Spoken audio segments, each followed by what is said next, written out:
ladies and gentlemen. Welcome to the Esteemed FaceTime with Leaders, an initiative by World Development Corporation. I'm Sunny Pancholi, anchor at World Development Corporation. FaceTime with Leaders is a platform for industry titans to share their experiences, thoughts, ideas, and best practices in order to inspire one another and future leaders. In a nutshell, we attempt to encapsulate the multi-decadal learnings acquired by these industry leaders. We also hope that by conducting these FaceTime with Leaders interviews, we can bring together a global community of eminent personalities. Such visionaries on one platform, we hope to play a part in inspiring the lives of other leaders.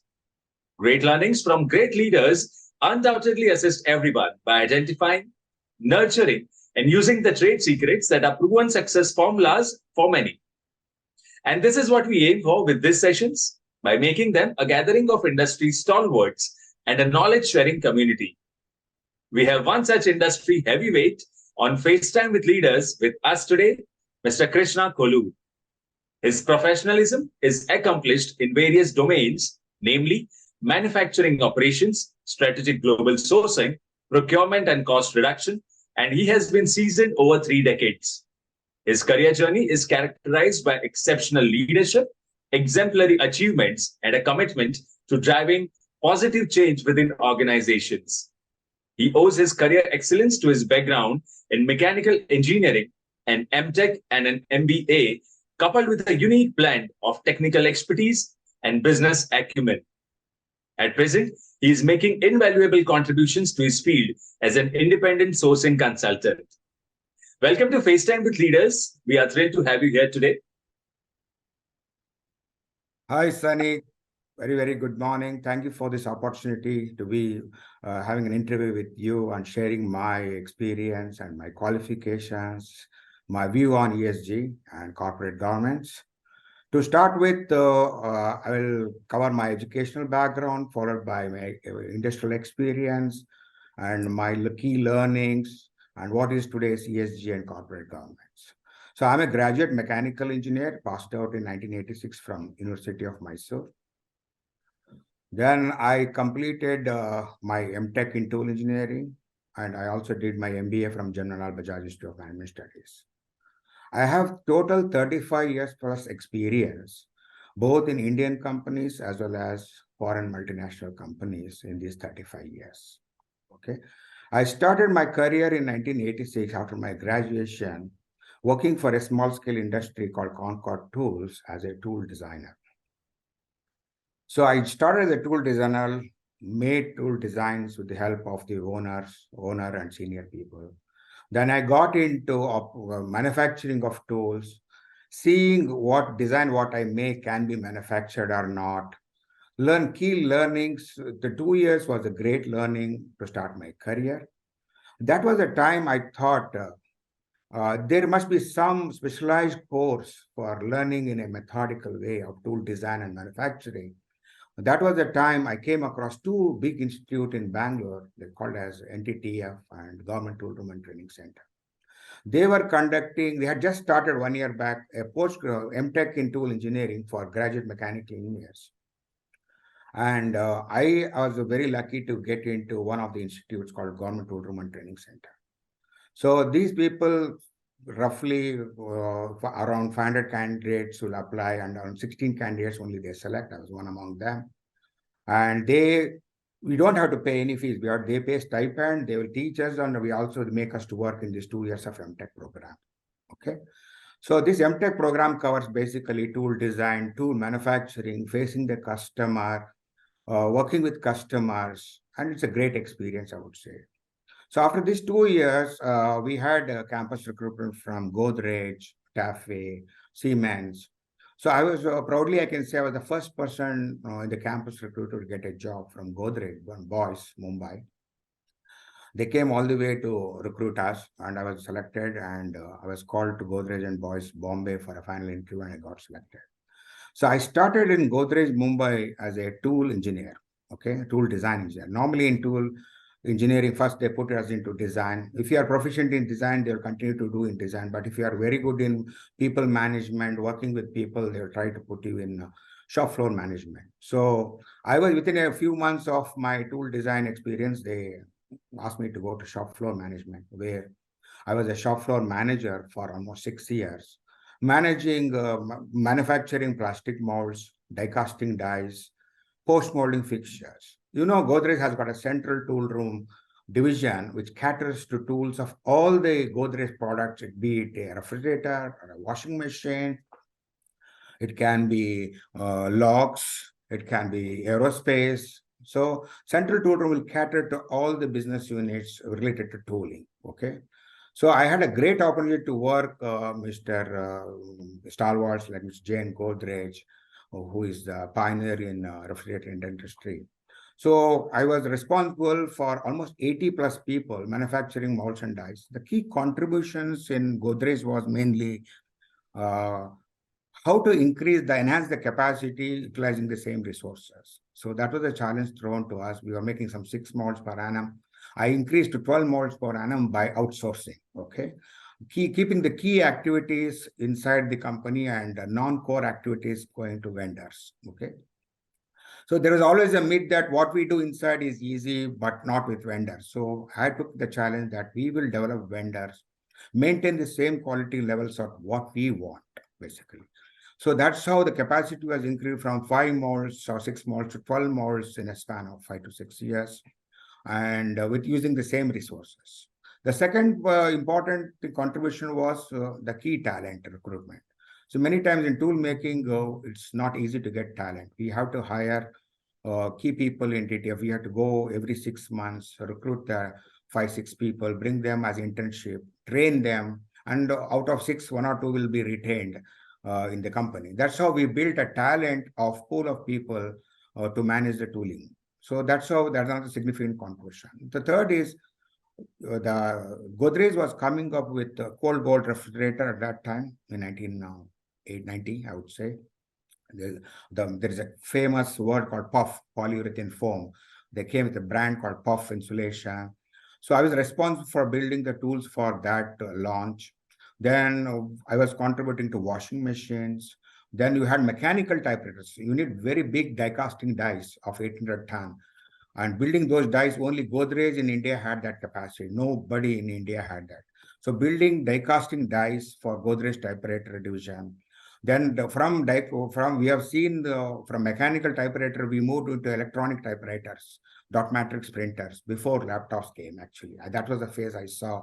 Building tools for electronic typewriter division. So there is significant contributions, building tools, and there's a very challenging role and very demanding role. He learned a lot of things. But I was in 6 years, I was more exposed to operations, manufacturing, people management, union management. We had Shiv Sena union as well as Datta Samant union. Managing 2 unions within the company is a great challenge, and I was exposed to that. So I was very proficient in all this, but somewhere I felt that I should face customers as well as I should do procurement activities, commercial activities, exposure to international things. These are my lacuna areas which I thought. That is the time Whirlpool came into India. And thanks to Mr. Manmohan Singh, who brought economic changes in 1985, and a lot of multinationals started setting up the factories in India with 100% contribution from their side. So Whirlpool was the made an entry into in India, and they were recruiting a exactly similar person who has got a technical background, who wants to work or do outsourcing activities. At the same time, he is qualified to manage tomorrow factories. So that was the type of people they had almost 19 people they had interviewed. Finally, they selected me, one among them. And I joined Whirlpool as a 4th employee for their Ranjangaon plant, which is in Pune. Okay, it's a greenfield project. And within 1 year, we had a big challenge to build a plant as well as roll out first refrigerator. And my challenge was to manage 80 to 100 molds and press tools developed with vendors within that span of 9 months to 12 months. Okay. So one side factory was coming, other side my building tools with vendors was going on. Okay. And I had an extensive travel building tools in India, Singapore, Korea, and Malaysia. So in that 12 months was a big hectic job which I handled. And I successfully brought all the tools to India, developed Indian vendors to international standards, and rolled out first refrigerator on the 1st of October of 1997. So management was very impressed, and now they asked me to be the regional tooling head for India, managing Faridabad plant for toolings as well as Pondicherry plant for washing machines. So one side I was handling the plant procurement, managing all the commodities, be it plastics, be it metals, it can be electronic motors, it might be electronic PCB assemblies, anything outsourcing of activities, everything was put on, taken, responsibility was given. And I had developed a team of 8 people in Pune, then 8 people in Faridabad, and few people in Pondicherry. And with that significant contributions, they had called me to a World Tooling Conference within Whirlpool to Italy.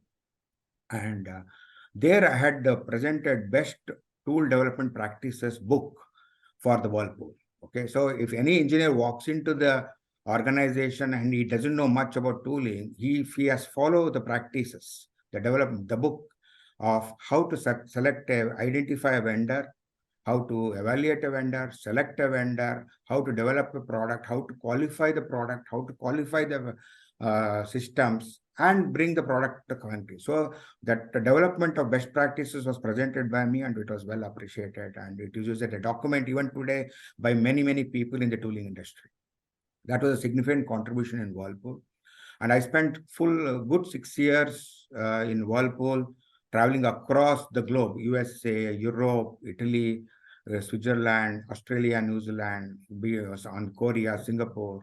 And I got the wonderful exposure to the world markets of refrigerator, washing machine, and appliances. So after 6 years, then I thought I should look for a career growth, and I was looking for a greater role and a higher role and outside the Whirlpool organization. So that was the time I came to Bangalore and headed as general manager operations for a company called Lakshmi Electronics and Molds division. Okay, so they wanted to start up a greenfield project, and they recruited me. And within 2 years, I set up the entire plant, recruited people, moved the equipments, and developed key customers for them like Schneider, ABB, Kodak. So that was a great experience of 2 years. So that's the time I was again called for a Sanmar Group, Sensortronics Sanmar Group in Chennai, to head their general manager operations. For the Sanmar Group was manufacturing load cells. Load cells are used in weighing scales. It can be a small weighing scale of 10 kgs where you weigh the vegetables, or it can be multi-tons of a truck sitting on a weighing scale to measure that load. So you need a load cell. The load cell converts mechanical weight into electronic strain to give the weight. Okay, so these load cells were manufactured. 70% market was outside India, 30% market was within India. And we had a joint venture with the Israel unit.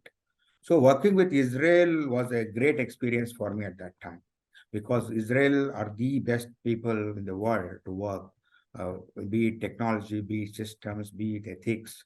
So that I got a very good opportunity to work with Israeli people.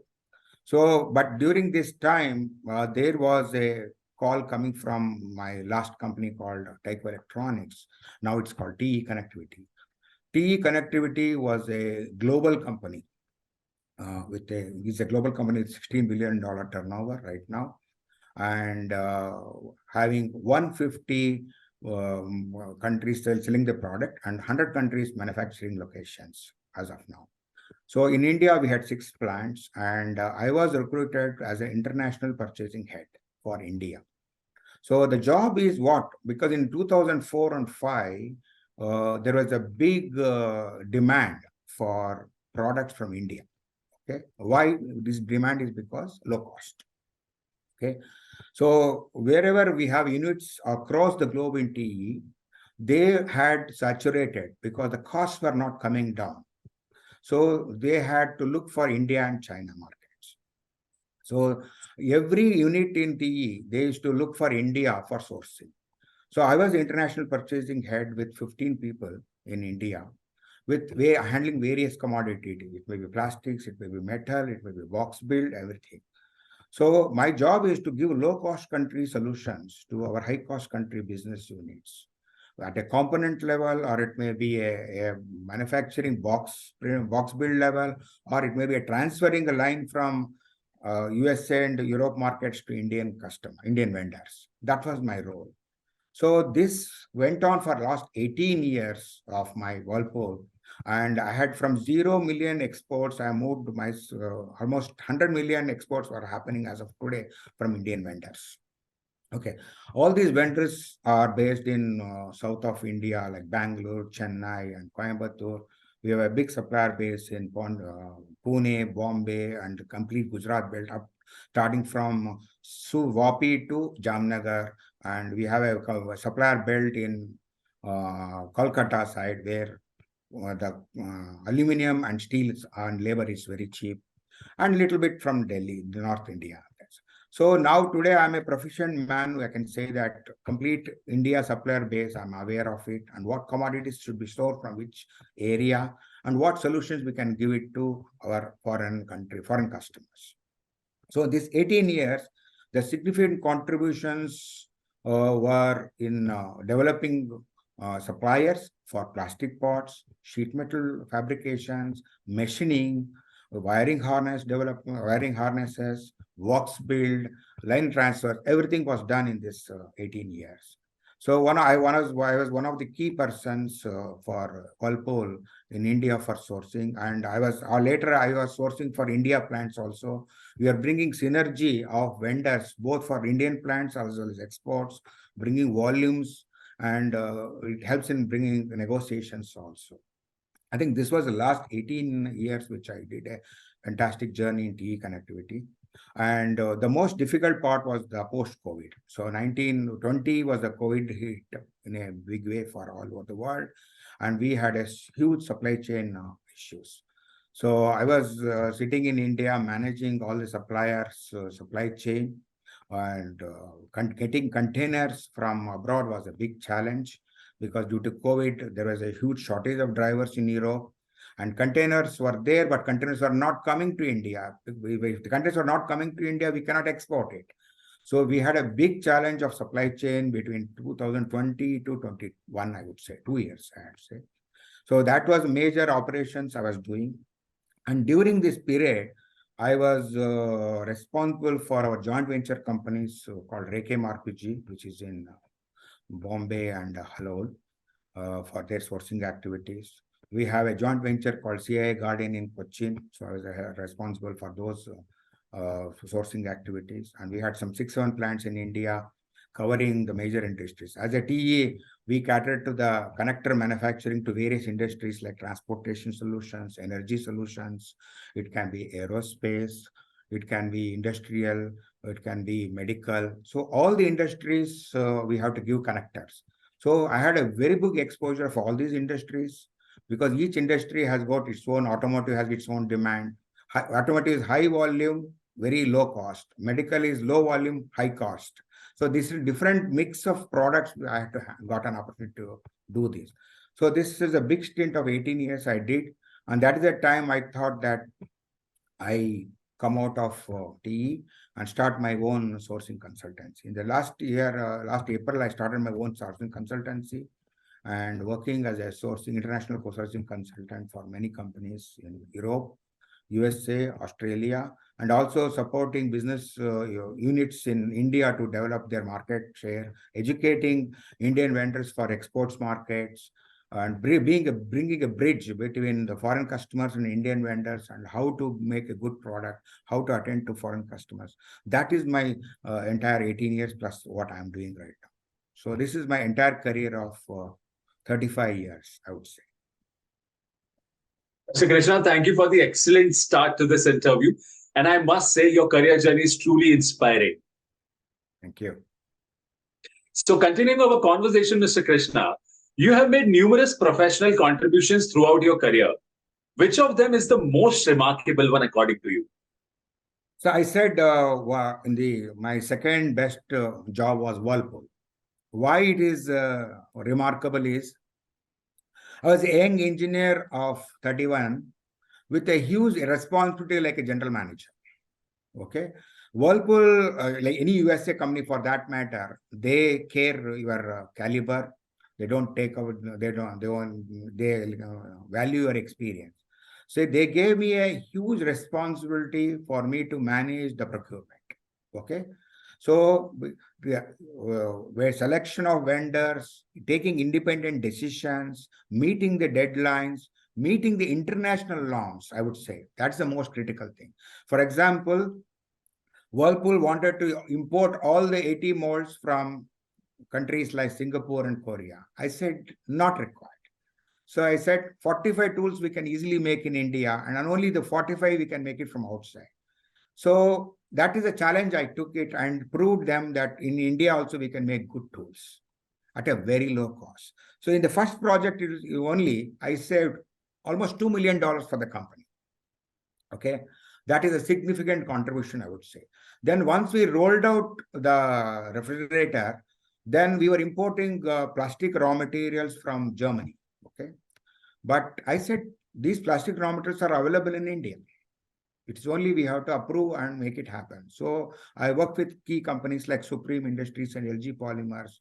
I sat in their plant, spent weeks and 2 weeks with them to prove my raw materials, brought my foreign lab technicians to approve locally here, and ensured that within 2 months, entire range of plastics were localized.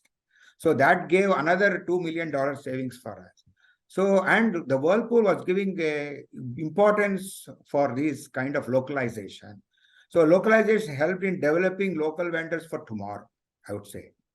So increasing the employment, improving the talent, that gave a huge opportunity for me to contribute, I would say. That's why my significant was Whirlpool, I would say. Okay. That sounds really incredible.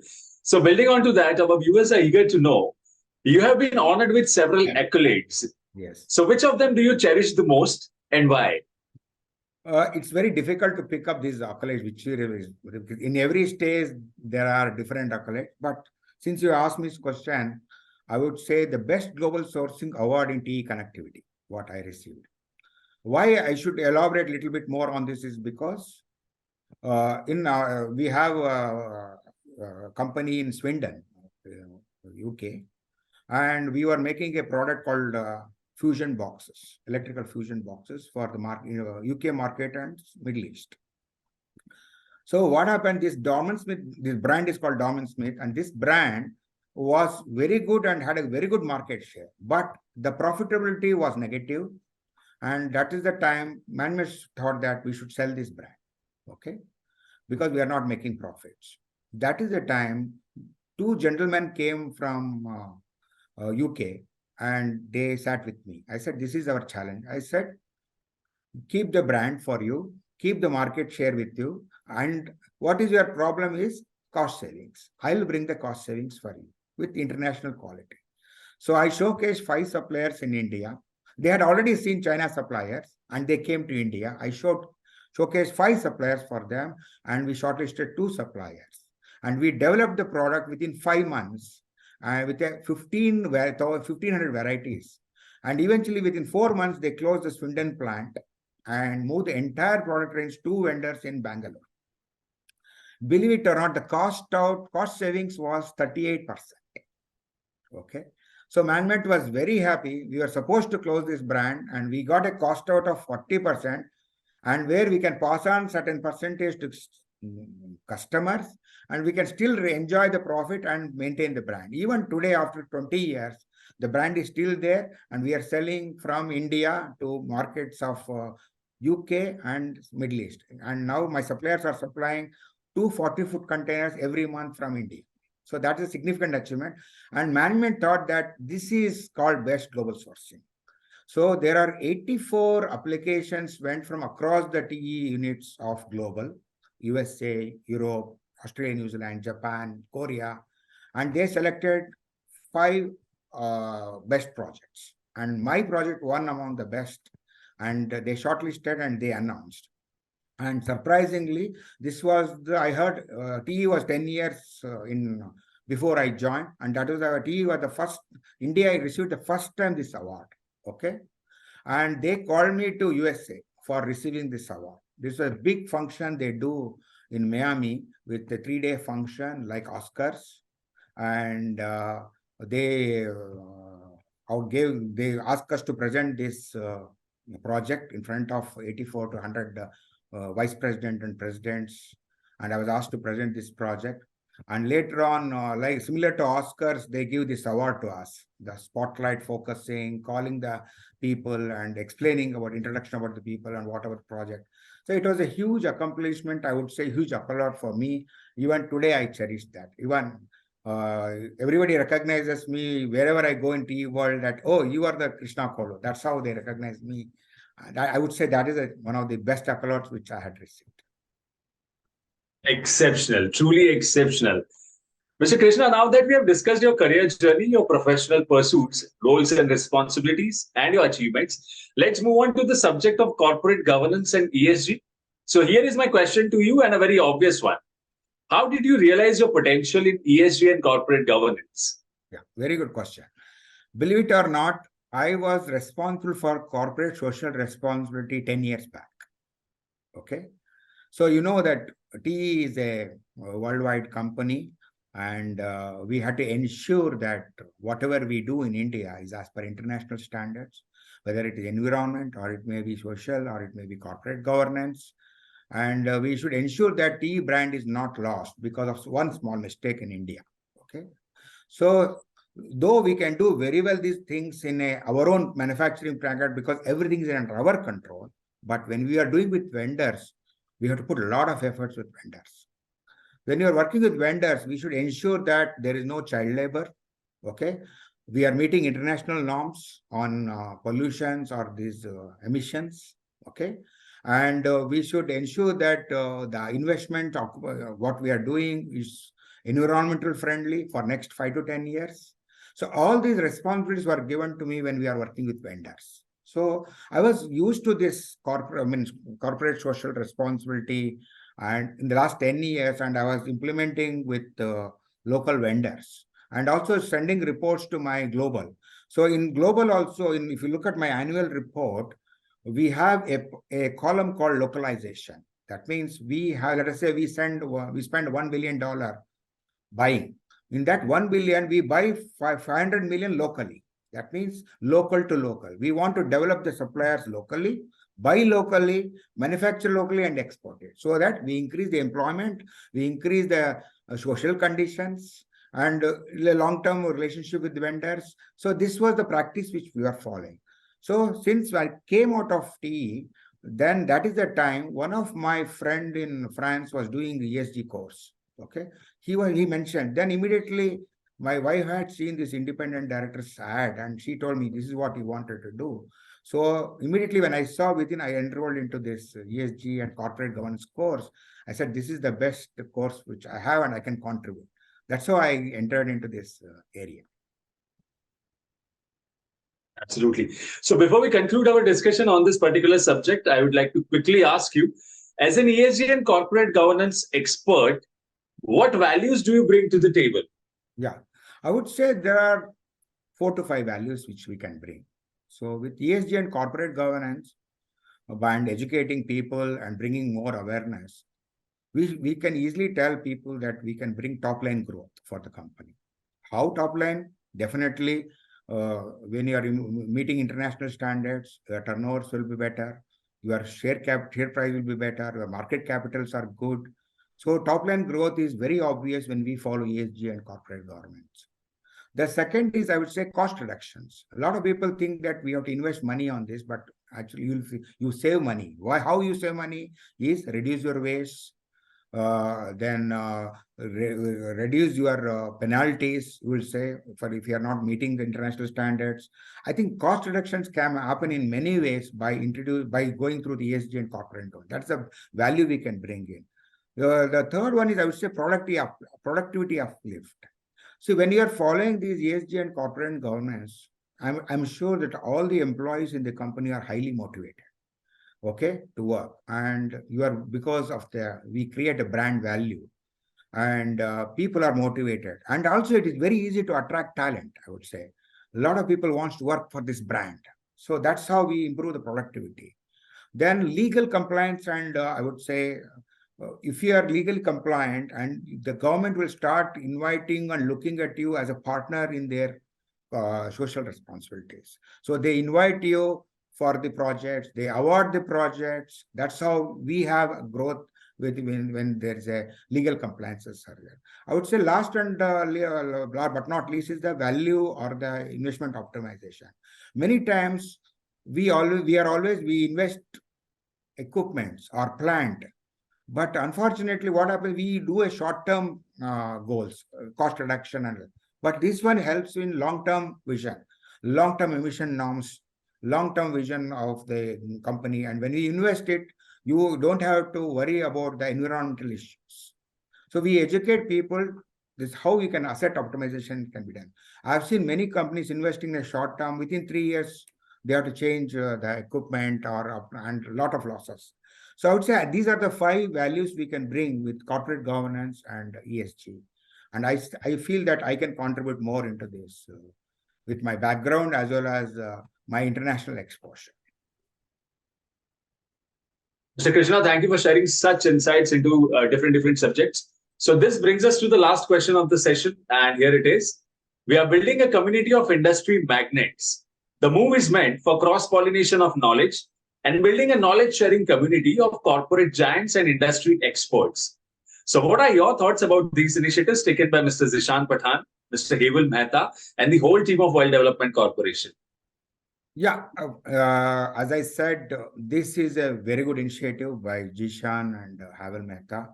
And today, independent director role has become more popular because of these gentlemen who are able to bring awareness.